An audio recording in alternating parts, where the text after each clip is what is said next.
Agora, destaque internacional: pelo menos 57 pessoas morreram em ataques do cartel Jalisco Nova Geração após a operação que resultou na morte de seu líder, popularmente conhecido como El Mencho. A morte do traficante acabou desencadeando uma onda de violência no México, com bloqueios, incêndios e suspensão de aulas em vários estados. O secretário de Segurança, Omar Garcia, afirmou que 25 integrantes da Guarda Nacional foram mortos e um agente penitenciário e também um funcionário da Procuradoria-Geral do Estado. Além disso, 30 criminosos perderam a vida nos confrontos. Vou começar essa rodada com o Roberto Mota. A situação complicada no México: 25 integrantes da Guarda Nacional morreram. Agentes foram executados em 6 ataques distintos em Jalisco. Mota, o que é preciso considerar em relação a essa situação no México? Por diversas vezes já noticiamos a atuação dos grupos criminosos, os cartéis são poderosíssimos por lá, e é possível em algum momento fazermos um paralelo entre México e Brasil? Claro, o México tem um governo de esquerda. Há pouco tempo, a presidente Cláudia Sheinbaum, ela declarou que a guerra contra o narcotráfico não era uma coisa boa, porque estava fora da lei. Salvo engano, ela chegou até a dizer que combater o crime organizado era uma coisa meio fascista. Pois é, o México está sofrendo uma brasilianização. O que o México está experimentando agora, o Brasil já experimentou várias vezes. Quantas vezes Rio de Janeiro e São Paulo já foram alvo de salves gerais? Eu me lembro, aqui no Rio de Janeiro, quando isso aconteceu no início dos anos 2000, um dia eu estava saindo com a minha mãe do médico, eu tinha levado minha mãe ao médico no centro da cidade, e quando a gente saiu, as pessoas estavam correndo. E eu perguntei: o que é isso? Veio uma ordem do traficante para fechar a cidade. E a gente teve dificuldade de retornar para casa. Há quem diga que o México há muito tempo é um estado falido. O governo mexicano faz um teatrinho. Ele finge que governa. E os traficantes fingem que não existem. Dávila, você por diversas vezes falava que o Brasil estava caminhando para se tornar um narcoestado. É a situação do México? O México é um narcoestado? E qual é a proximidade que o Brasil está desse cenário, dessa situação? Se continuarmos tratando o crime organizado da forma como este governo trata, certamente nos tornaremos um narcoestado. Agora, a questão do México, Caniato, também é um estado que cada vez mais caminha a passos largos para se tornar um narcoestado. E ali é até mais grave que no Brasil, a meu ver, porque eles controlam parte de território muito maior do que hoje ainda essas organizações criminosas controlam no Brasil. Essa região de Jalisco, por exemplo, é a região onde vai ter Copa do Mundo. Como é que vai ter Copa do Mundo se você está lutando contra o crime organizado e agora vai ter um problema de sucessão do crime organizado nessa região? É algo extremamente perigoso. É um lugar importante de turismo. Então veja como isso prejudica o país, prejudica a geração de emprego e acaba minando o México em relação ao mundo, especialmente nesse momento pré-Copa do Mundo. Então é uma situação gravíssima. Isso aqui parece um pouco do que aconteceu em São Paulo, quando o governo estadual abriu guerra contra o PCC por causa de revoltas em presídios e que colocou a cidade no estado de alerta e inferno com várias mortes durante tantas semanas e fez o governo recuar. Agora, a minha pergunta é: o que vai acontecer com o governo do México? Vai recuar ou vai continuar com essa atitude para tentar desmantelar o crime organizado no México? O problema é que isso pode ter consequências muito importantes para um país que daqui a alguns meses vai receber a Copa do Mundo. Pois é, sem dúvida, e é uma localidade muito importante, tem cidades importantes. A capital do estado, inclusive, é Guadalajara, né? Puerto Vallarta é uma cidade turística, tem até a cidade conhecida como a Rota da Tequila, tem uma cidade chamada Tequila, inclusive que muitos turistas vão para lá para conhecer as destilarias, né? Toda a história da bebida alcoólica destilada mais popular do México.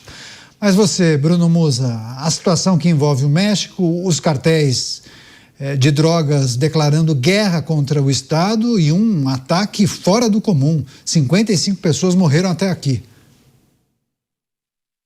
Pois é, são proporções gigantescas. O Estado mexicano ele é tomado também pelo crime organizado.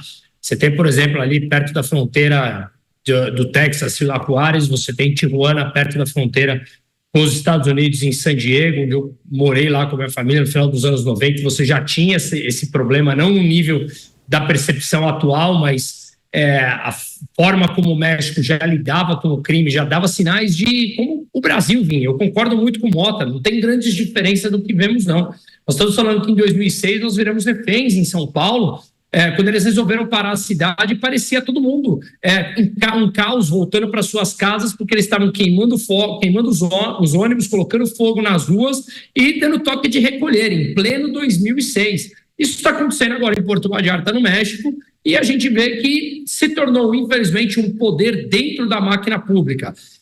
Eu acho que cada vez mais esse caos ele vai se instaurando e ele é o único caminho, infelizmente, que pressupõe uma eventual mudança. Claro que dependerá de vontades dos corpos políticos, mas, por exemplo, você vê agora numa cidade da Colômbia, eles começando um presídio, a construção de um presídio ao estilo que foi construído em El Salvador por Nayib Bukele, que eu tive também o prazer de estar lá em 2023 e conhecer. Ou seja, você começa a ver situações onde o crime interfere diretamente na política, e interfere nos votos dessas pessoas. A gente vê muitas vezes, por exemplo, falando da Bahia, que é um estado já completamente dominado pelo crime organizado e que uma eventual mudança pode começar a vir de lá, onde a esquerda domina também nas votações. Será que viveremos esse ponto paradoxal, onde a esquerda costuma defender o bandido, mas terá que mudar de lado porque a população não aguenta mais? Então, infelizmente, o crime organizado tomou proporções gigantescas em vários estados, no México e no Brasil, e talvez, infelizmente, o ser humano só saiba mudar quando a situação chega num nível comprometedor, onde viramos completamente reféns. E a pergunta que fica já não estamos próximos disso? Pois essa é uma pergunta muito importante. Só para complementar a informação para a nossa audiência, os cartéis, as facções que atuam com o tráfico de drogas no México, atuam também com produtos diferentes dos que são vendidos aqui no Brasil, por exemplo.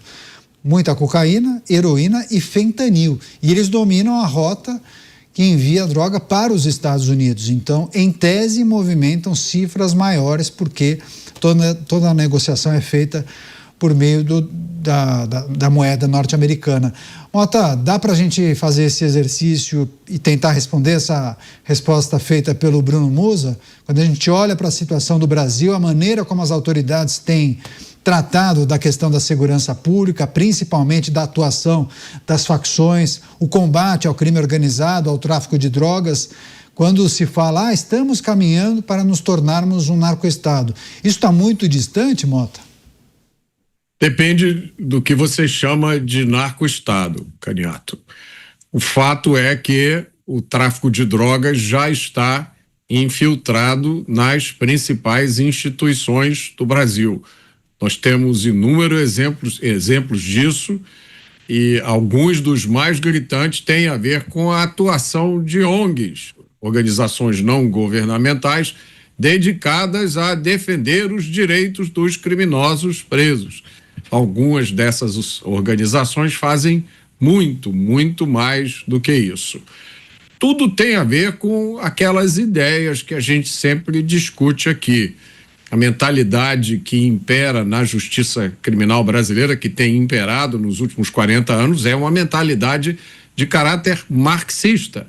Então, há alguns ideólogos que promovem ativamente essa ideia de que um criminoso é um pobre coitado, alguém que não teve oportunidade na vida, mesmo diante de chefes de facções bilionários que movimentam quantias fantásticas, são responsáveis por organizações com milhares de integrantes em todo o Brasil.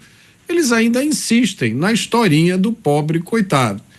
É lógico que isso é extremamente conveniente para o ecossistema do crime. Então não há nenhuma surpresa com o fato de que políticos que defendem essas ideias, políticos que são contra o endurecimento da lei, políticos que não perdem uma oportunidade de dizer que a polícia tem que trabalhar com inteligência. Essa é a solução. Não é isso que a gente ouve? É preciso melhorar os equipamentos. Ou então aquela que é a clássica, é a minha favorita. É preciso integração. É preciso conectar os bancos de dados. E a gente está vendo aí nessas imagens qual é a consequência final dessas ideias.